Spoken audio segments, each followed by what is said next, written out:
আজকে এই সংগঠন অনুষ্ঠানের পরমন্তব্য সভাপতি মাদ্রি সালামা আবু সাহেব মোহাম্মদ সালাউদ্দিন বিখ্যাত সাহেব এখানে উপস্থিত অনেকেই আছেন, সবার নাম অ্যাড্রেস করতে পারতেছি না, অনেকেই আমার পরিচিত, সবাইকে শুভেচ্ছা জানাই। প্রিয় শিক্ষার্থী কিন্তু আমি প্রায় 14 মাসের আমি প্রতিটা কর্মরত। এই 14 মাসের মধ্যে আমি আজকে এই মাদ্রাসা তৃতীয়বারের মতো আমার আগমন করব। প্রথমে দুঃখ প্রকাশ করছি, মাদ্রাসায় এসেছি। আসলে মাদ্রাসায় আসলে মাদ্রাসার একটা গ্যাস আছে, পাঞ্জাবি তাকে টুপি থাকে। আমার মাথায় পাঞ্জাবি নাই, টুপিও নাই, আমার হাত পড়ুয়া গরমের সময়। এর জন্য আমি আন্তরিকভাবে দুঃখিত। এরপরে বিলম্বে আসছি। আজকে আসলে প্রথমে আসার পর উপজেলা নির্বাচন বিভাগের কার্যালয়ে আপনারা জানেন আমাদের রেসিডেন্ট মহোদয় সিনিয়র সহকারী সচিবের পদমর্যাদা 6ষ্ঠ গ্রেডের পদমর্যাদা প্রাপ্ত হয়েছেন, ওদেরকে আদেশ হয়েছে। উনি আগামী 2 মাসের মধ্যে হয়তো উপজেলা নির্বাচন বিভাগে উপস্থিত পাবেন। এই পর্যন্ত মিষ্টি খাওয়ার পাওয়া ছিল। উপজেলা নির্বাচন বিভাগের কার্যালয়ে মিষ্টি খাওয়া শেষে এবার যারা ডিস্ট্রিক্ট ভাইস প্রেসিডেন্ট অগ্রণী স্কুল এবং প্রাথমিক স্কুলের একটা সংগঠন করবে। ওই সংগঠন শেষ করে এখানে চলে আসার জন্য বিভিন্ন নিয়ন্ত্রণ আন্তরিকভাবে সমাজের উপস্থিতি। আপনাদের এখানে ইফতার পরীক্ষা হয়েছিল, তার ভিতর থেকে 46 জনের কাজ করছে 100% পাস না, আইরানের ক্লাস। আর এই স্টুডেন্টের ক্লাস হলো 42 জন, ঠিক আছে। আর উপজেলার পাশের আর 92.7-8 বোর্ডের পাশের আর 82.2 আমার কাছে যে তথ্য, এই হিসাবে এই উপজেলার পাশের আর মানে বোর্ডের পাশের আর চেয়ে একটু বেশি। সেই হিসাবে আমরা মনে করি যে আমরা দ্রুত সৌভাগ্যবান যে বোর্ডের পাশের আর চেয়ে আমরা মাদ্রাসা বোর্ডে অন্তত 2 এগিয়ে আছে।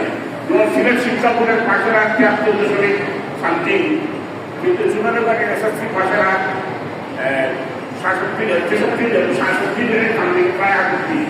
বোর্ডের যে পিছিয়ে আছে মানে এসএসসিতে, তাকে আমরা এগিয়ে এসেছি।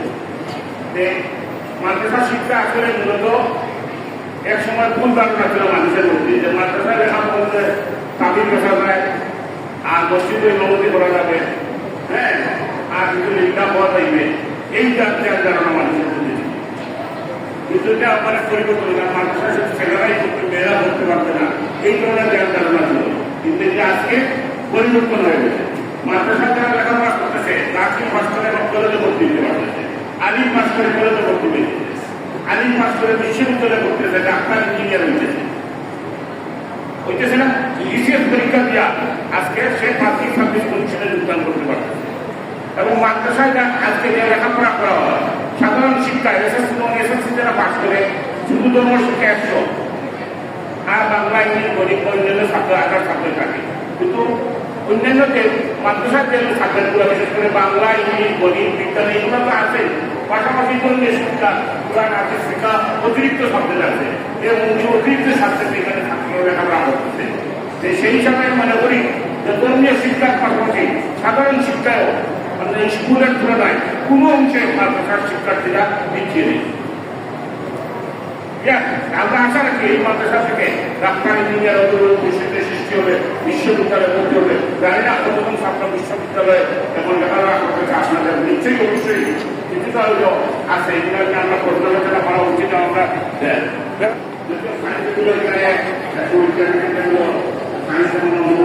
নাই সেটাও এটা মাথায় রাখতে হবে। আমি এখানে আসার পর কয়েক মাস পরে একটা প্রতিযোগিতা হয়েছিল ওই যে বঙ্গবন্ধুর উপলক্ষে প্রতিযোগিতা করছিলাম শিক্ষার্থীদের নিয়ে এবং এই মাদ্রাসার শিক্ষার্থীরা খুবই প্রতিযোগিতা অর্জন করেছে।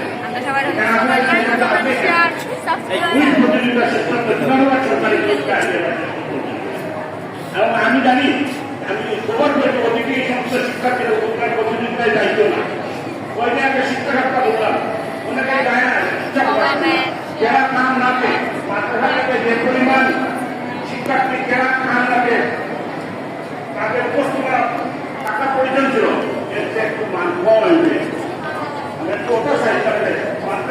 সেরা কাজ করতে হবে, কিন্তু সেরা কাজ দেখা যায় যে শিক্ষার্থীরা অনেকেই যে পরিমাণ জেলার